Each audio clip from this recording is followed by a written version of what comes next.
ప్రదర్శించారు. అదేవిధంగా మనకి ఈనాడు తెలంగాణ విద్యుత్ సంస్థలలో కూడా అదేవిధంగా మనం పోరాటాలు చేసే పరిస్థితి దాపురించింది. కానీ ఎందుకంటే మనకి గతంలో ఇదే మేనేజ్మెంట్ ఈ మధ్యకాలంలో ఈ కాంగ్రెస్ పార్టీ అధికారంలోకి వచ్చిన తర్వాత మనం ఏమనుకున్నామంటే అంతా ఐఏఎస్ అధికారులు వచ్చిండ్రు, బాగా పరిపాలన జరుగుతుంది అనుకున్నాం. కానీ కొన్ని సందర్భాలలో ఉద్యోగులకు, ఉద్యోగ సంఘాలకు, అసోసియేషన్లకు వ్యతిరేకంగా చాలా నిర్ణయాలు తీసుకుంటున్నారు. అయినా కూడా ప్రభుత్వానికి వ్యతిరేకంగా మనం పనిచేయద్దు, ప్రజల కోసము, ప్రభుత్వం మెప్పు కోసం పనిచేయాలని అంకిత భావంతో అన్ని యూనియన్లు, అసోసియేషన్లు పనిచేస్తున్నా కూడా ఇవాళ సీఎండీలు కానీ యాజమాన్యాలకు పట్టించుకోవడం లేదు. ఈ మధ్య కాలంలో ఎప్పుడూ లేని విధంగా ఆగమేఘాల మీద ట్రాన్స్ఫర్ గైడ్లైన్స్ ఇచ్చినప్పుడు ఈ మన విద్యుత్ సంస్థలలో ప్రతి అసోసియేషన్, యూనియన్ కూడా సీఎండీ గారులకు చెప్పడం జరిగింది.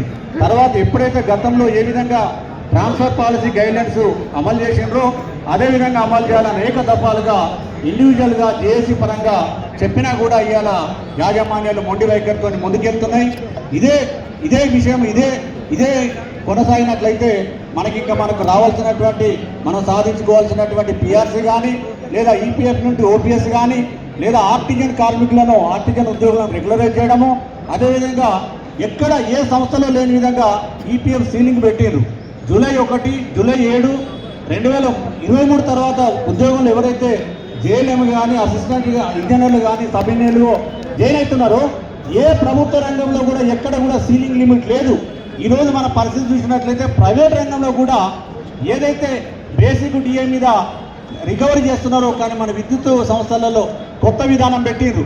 దాని మీద కూడా ఆ సీలింగ్ ఎత్తివేసి వాళ్ళకి న్యాయం చేయాలని చెప్పి కూడా డిమాండ్ చేసినా ఇప్పటికి ఏ సమస్య మీద కూడా యాజమాన్యాలు ముందుకు రావడం లేదు.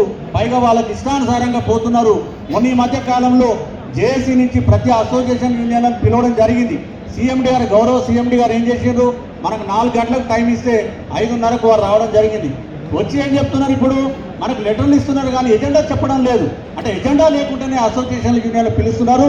అంటే వాళ్ళకి ఇష్టానుసారంగా ఈ అసోసియేషన్లు, యూనియన్లు సభ్యులు ఏం చేసేది లేదు, మాకు ఇష్టానుసారంగా మేము ముందుకు వెళ్తామనే పరిస్థితి ఇలా యాజమాన్యాలలో వాళ్ళ ఆలోచన చేస్తున్నారు. కాబట్టి ఖచ్చితంగా మనము మన హక్కులను సాధించుకోవాలంటే అందరూ ఏకదాటి మీదకి రావాలని చెప్పేసి 2 జేఏసీలు కూడా ఈ మధ్య కాలంలో గంటలుగా చర్చించి ఇక నుంచి మన విద్యుత్ సంస్థలలో ఒకటే జేఏసీ, అంటే ఒకటే లీడర్షిప్ లోపల మన హక్కులను సాధించుకోవాలని నిర్ణయించుకోవడం జరిగింది. కాబట్టి విద్యుత్ సంస్థలలో పనిచేసిన ఉద్యోగులందరూ కూడా ఈ జేఏసీ కార్యక్రమాలకు మద్దతు తెలపాలని ఈ సభాముఖంగా తెలియజేస్తూ ముగిస్తున్నాను. Thank you.